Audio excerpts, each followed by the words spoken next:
Good morning बच्चों। आज हम पढ़ेंगे कि आहार क्या होता है और उसका हमारे स्वास्थ्य से क्या संबंध है। हमारा जो आहार होता है वो हमारे स्वास्थ्य का आधार होते हैं। मतलब जैसा हम भोजन खाएंगे वैसा ही हमारा स्वास्थ्य होगा। हमारी जो है 3 मूलभूत आवश्यकताएं होती हैं, जैसे भोजन, वस्त्र और आवास।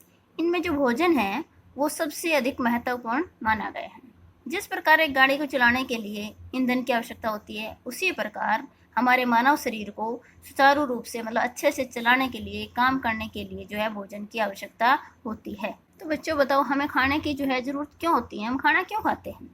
हमें खाने की ज़रूरत जो है या भोजन की ज़रूरत है वो हमें चलने और काम करने के लिए जो है सहायता करती है। खाना जो है हमें बढ़ने में मदद करता है, मतलब आपकी ग्रोथ होती है। बढ़ते हो ना आप, जैसे छोटा बच्चा होता है फिर बड़े होते हो, इस तरह से भोजन हमें जो है मजबूत होने में मदद करता है और खाना हमें जो है स्वस्थ रखता है, ताकि हम स्वस्थ रहें और अच्छे से अपनी दिनचर्या जो है व्यतीत करें।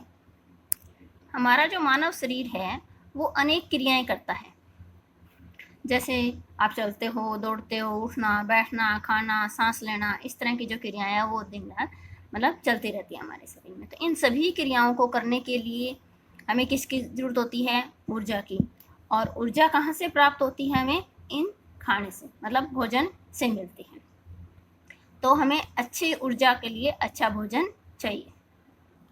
अब हम देखते हैं कि भोजन या आहार क्या होता है। तो भोजन क्या होता है कि वे सभी ठोस और तरल पदार्थ, कोई भी ठोस पदार्थ या तरल पदार्थ जिन्हें हम खाते हैं और खाने के बाद वो पचाए भी जा सके, और जिनसे हमारे शरीर को क्या मिले? ऊर्जा मिले।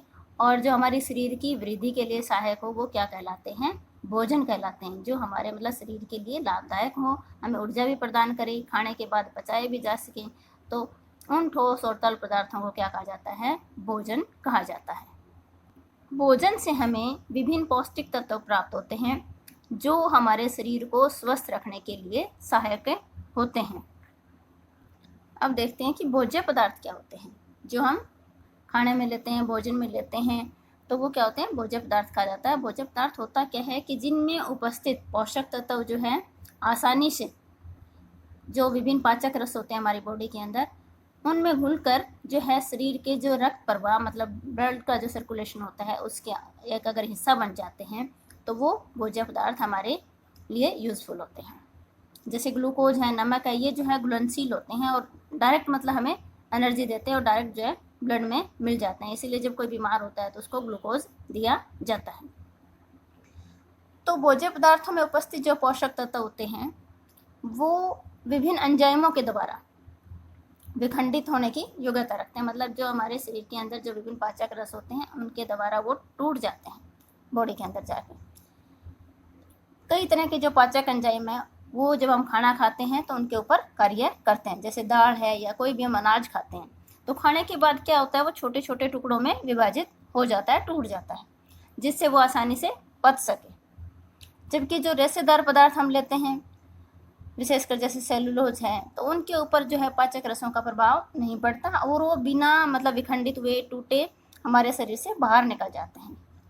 लेकिन उनका जो रेशेदार पदार्थ है वो लेना भी जरूरी है, क्योंकि वो क्या करते हैं? हमारे शरीर की सफाई करते हैं। लेकिन वो भोज्य पदार्थ नहीं कहे जा सकते। भोज्य पदार्थ जो है ऐसे होने चाहिए जो शरीर को पोषित करने की, मतलब पोषक तत्व देने की योग्यता रखते हो। भोज्य पदार्थ जो है वही होता है जो शरीर का पोषण करता है। जैसे हम दूध पीते हैं, दूध को क्या कहा जाता है? संपूर्ण आहार कहा जाता है।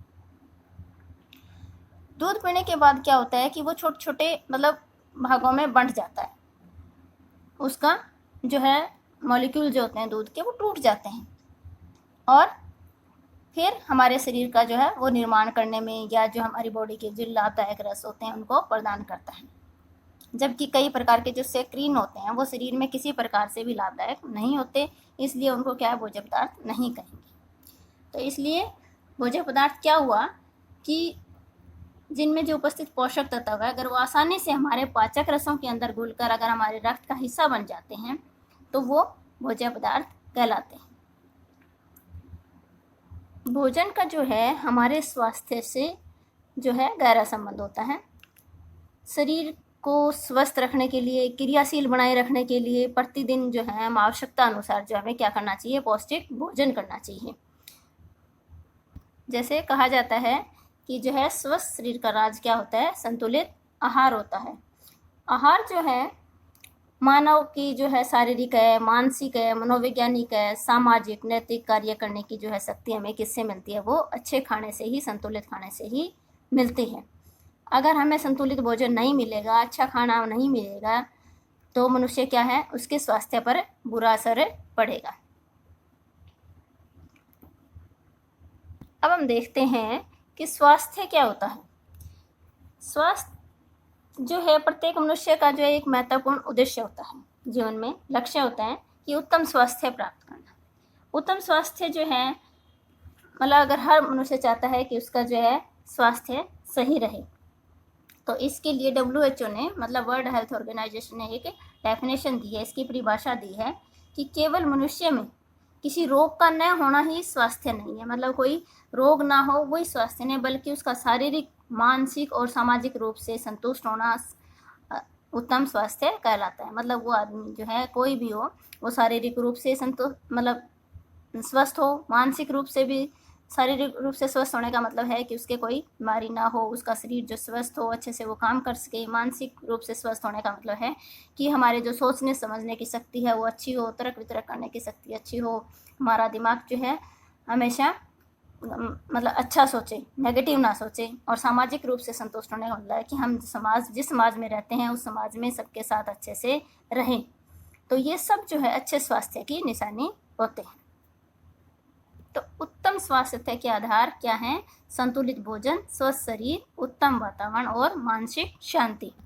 अगर हमारे आसपास का वातावरण जो है स्वच्छ है, सुंदर है, तो हमें मानसिक शांति मिलती है। और अगर हम अच्छा खाना खाते हैं तो हमारा जो है मस्तिष्क भी स्वस्थ रहेगा।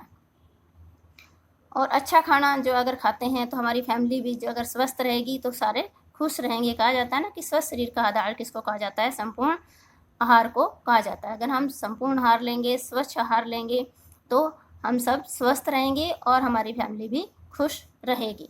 इसलिए सबको क्या करना चाहिए कि स्वस्थ वातावरण में रहे और स्वच्छ खाना खाएं, स्वच्छ रहे खुद और वातावरण को भी स्वस्थ रखें। अब हम देखते हैं कि हमारे स्वास्थ्य गिरने के क्या कारण हो सकते हैं, हम क्यों अस्वस्थ होते हैं।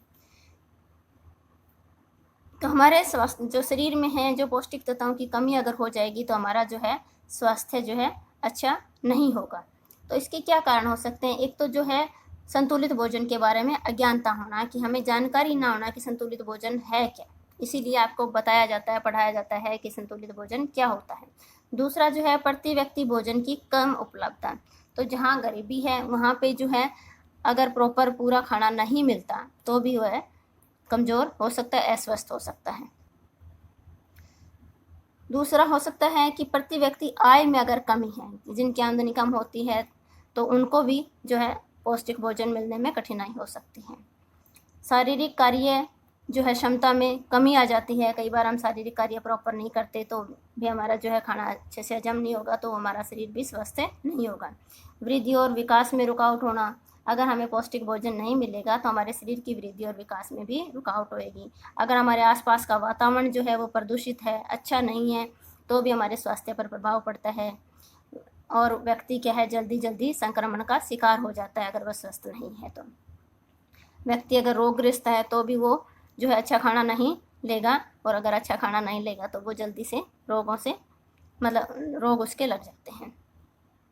स्वास्थ्य का जल्दी बिगड़ना, पोषण स्तर में गिरावट अगर आ जाती है तो भी वो है हमारे स्वास्थ्य पर प्रभाव डालती हैं। कार्य क्षमता में कमी आ जाएगी अगर उसमें पोषण स्तर में कमी है तो, और उत्पादन और आय में अगर कमी है तो भी हमारे स्वास्थ्य पर प्रभाव पड़ता है। तो ये कई सारे जो फैक्टर हैं जो हमारे स्वास्थ्य को प्रभावित करते हैं। तो इसलिए कहा गया भोजन का और स्वास्थ्य का जो है गहरा संबंध होता है। अगर कोई व्यक्ति शारीरिक रूप से स्वस्थ है तो उसके क्या लक्षण हो सकते हैं, जैसे सुडौल शरीर, मतलब उसका शरीर जो है वो हष्ट पुष्ट होगा, उसका वजन जो है उसकी आयु के अनुसार और कद के अनुसार उसका वजन जो है वो सही होगा।